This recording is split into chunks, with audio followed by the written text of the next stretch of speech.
and welcome here to TalkFCB, and welcome back to the channel here today, guys, where in my opinion we've got a very interesting video lined up, because obviously it is the international break now, but there's plenty still that we can discuss here. Today we got transfer updates on the way, we've got international break updates as well, and in relation to that rearranged game against Osasuna, and we're also going to take a really intriguing closer look at some moments you may have missed from our incredible comeback against Atletico Madrid, because today it's Szczesny who is in the spotlight, and he's also given a really fantastic interview on what it's been like for him to experience Barca, the club, the style of play as the starting goalkeeper for us this season. You can't miss that, and it's all on the way, coming up for you. So let's do it. But I do want to say a very big thank you indeed right here today, guys, to Pavelda and also to Matthew there from Malta yet again. He gives real credit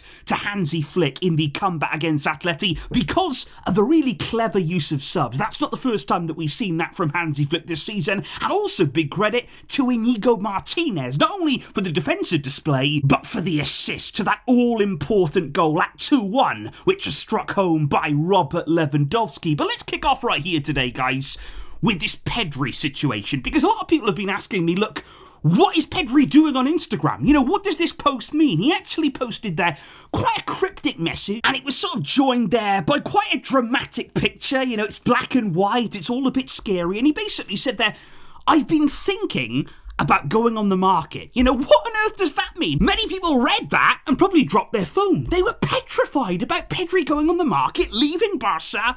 But I think whenever you see these kinds of posts, guys, on social media, you've got to think, okay, is it something to do with an ad? Because usually you're not going to come out straight away on social media to talk about your future in football. And yet, 24 hours later now, we can all be calm.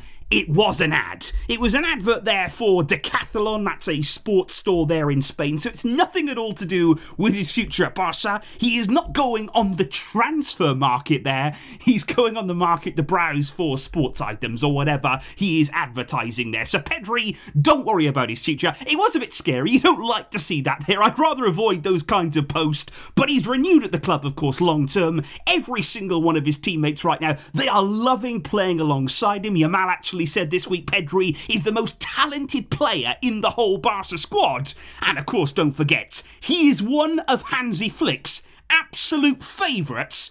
Pedri Potter, he's going nowhere. Which is interesting, guys, because speaking right here about contract extension, speaking about players who are going to be at the club long term, well, is that about to apply to Jules Kounde? Because there's been multiple reports here in the Catalan media over the past 24 hours that Barca have now reached a full agreement with Kounde to renew him until 2030 there. So that would be a brand new 5-year deal for Kounde. And I think Barca's stance and their priorities right now, they are crystal clear. What we want to do as a club at this point is secure, agree, and effectively register the renewals of all of the key players in this squad who are basically making Barca what it is right now. The performances these players are putting in, the quality that we have, we want to keep it all here. And what I think is really nice right now, you're thinking about Kounde here, you're thinking about Pedri's renewal, of course, Inigo Martinez recently. It's the exact opposite of the Bartomeu era at the club, because right now we are seeing renewals at Barca that have actually been earned. You know, we are rewarding players for the form they've shown, for the consistent quality they've been putting in to this team, and they've earned these renewals. That's the most important thing here, and we want to tie them down for many years to come. And Barca are strong believers here in Jules Kounde. They love what he's been doing at right back. They also love, of course, that he can play at centre back if required. But what they do want, of course, is more support for him next season. That is also their priority this summer. They are already on the lookout for a right back. They do want to sign somebody to come in and just provide their, not real competition, but just somebody who can help rotate him a little bit, give him a bit of rest here and there. We've had to really play him time and time again this season because they are so happy with him, but everybody at some point will need a bit of rest. But Kounde there on the verge of renewing, and that for me, well deserved.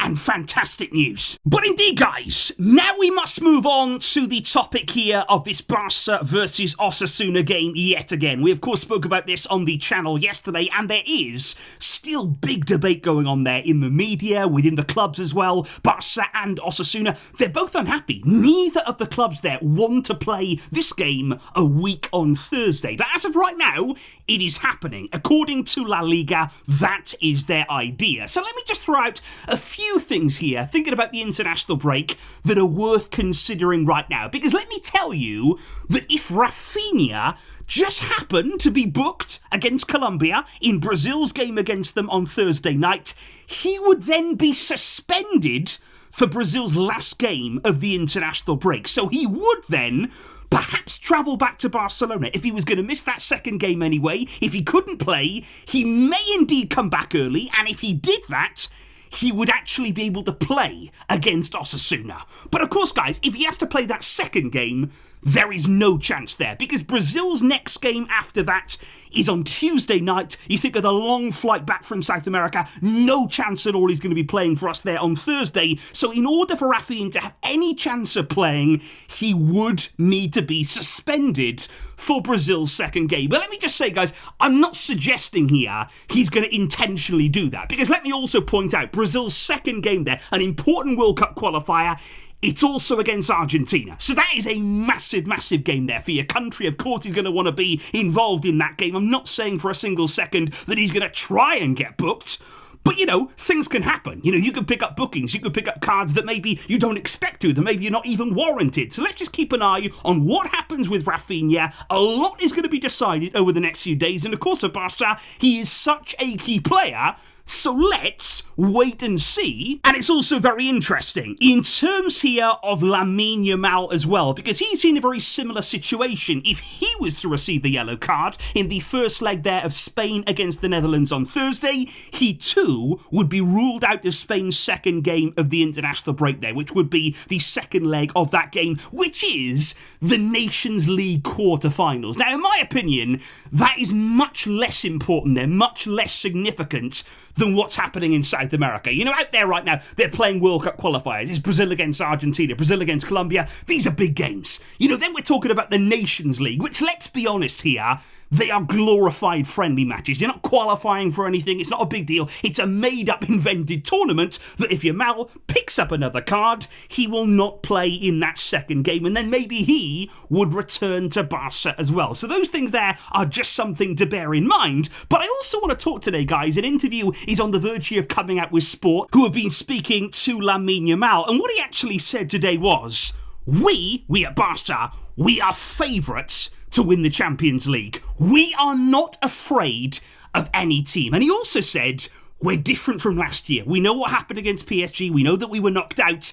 But we're a different team now to what we saw from Barca in the competition last year. And this is not really the first time, by the way, that Yamal has spoken in this way, that he has spoken about Barca being one of the favourites or the favourites to lift the Champions League title. And some people come out and say, you know, Yamal shouldn't be speaking like this, you know, don't really speak too loudly, don't be too confident, don't say these things in public. And look, it's easy for players these days to just say, oh, well, we're going to take every game, game by game. We're not going to get ahead of ourselves. We're going to say other teams are good, other teams are strong, we're not favourites.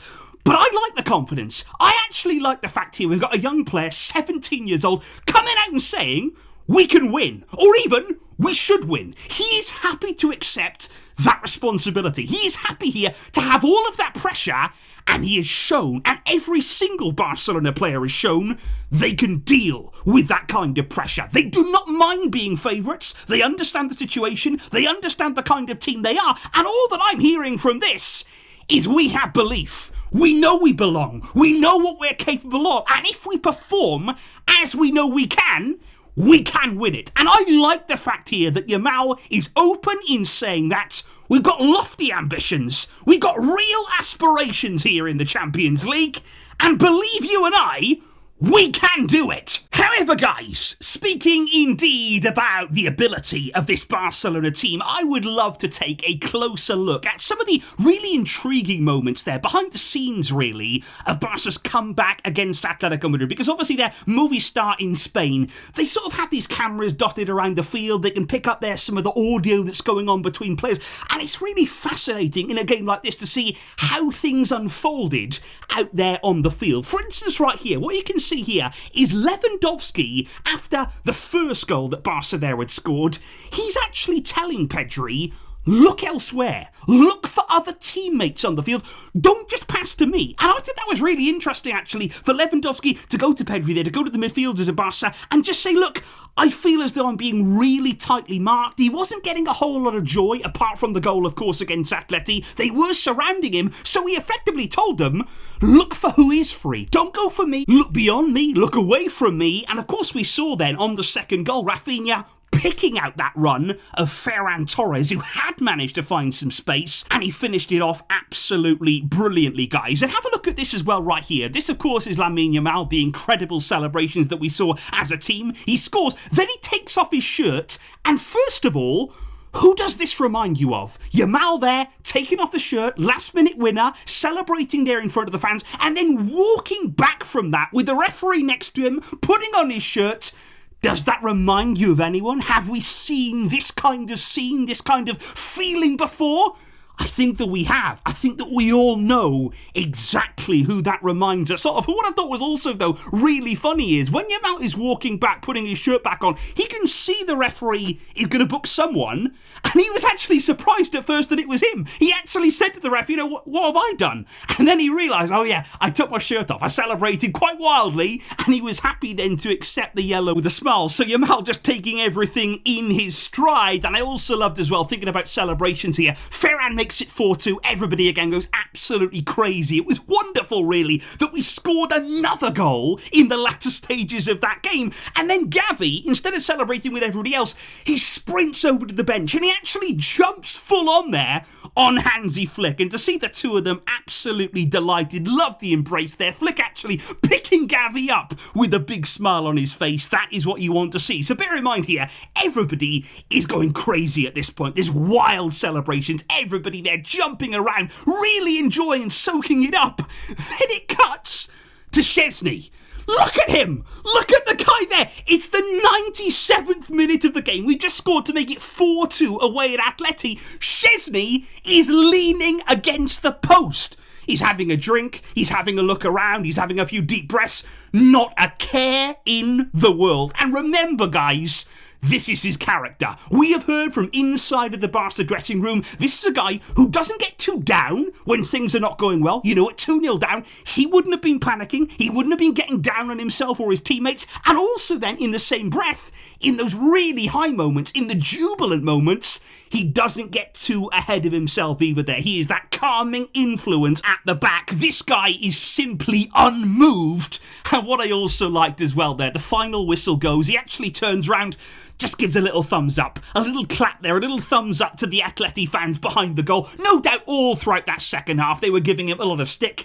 Just a little thumbs up to say, thank you very much. We will head on back now with our points. Atletico Madrid were absolutely distraught. They were broken. It was really the fitting end to the kind of week they had. But what a moment and what a win for Barca. And I would like to talk more here about Szczesny, about our number one, and about the kind of character, that he's brought to this club. Because he has said, look, soon I will be deciding my future. Now the most important thing, though, is to focus all of my physical and mental energy on the next games. We have to continue playing at our best. And of course, we know that Barca want to renew him. They want to keep him at the club beyond the end of the season there for one more year. And they would like to really count on Szczesny. But it all depends there on what his future plans are. But I thought it was wonderful, actually, and very, very special to hear Szczesny speak about Barca, the way of football, the kind of thinking he's had at this club, and just what it means. He said playing for Barca is something so exciting because you play beautiful football. And he said that's something completely different from what I've experienced before. And remember here, Szczesny has been part of some really, really high-profile clubs. He's a very experienced goalkeeper. He's seen a lot during his time as a professional. But he said at Juve, for example, you focus primarily on getting results. It's about results. Whereas at Barca, there's a genuine love for the game. There's a passion that is contagious, which is why millions of fans around the world, they are drawn to this style of football. And Szczesny,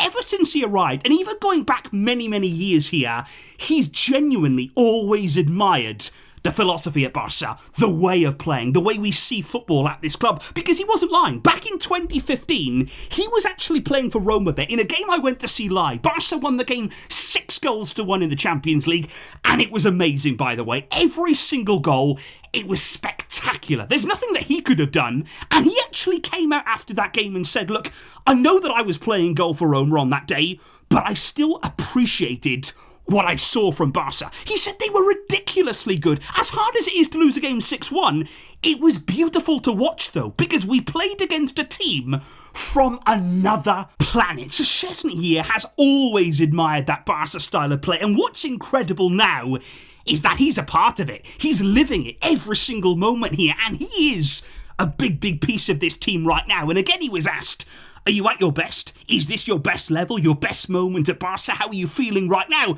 And I love again from Szczesny, he said no. He said, I don't think that I'm 100% yet. I'm still getting there. My best form is still to come. That is not the first time that he said that. That is not the last. This is a man who's growing in stature, in presence at this club. And do not forget, when it comes to Szczesny, Barca are still yet to lose a single game. What a man he is. So indeed, guys, that right there is everything that is going on at Barca right now. And I do hope you enjoyed there, just looking into a few of those little moments from, out there on the field, things that we may have missed, but actually they're very significant ones. The character of these players, it's been so important for us this season. And just let me know in the comments down below, what do you make of these kinds of insights here? What have you learned about this team after that victory against Atleti?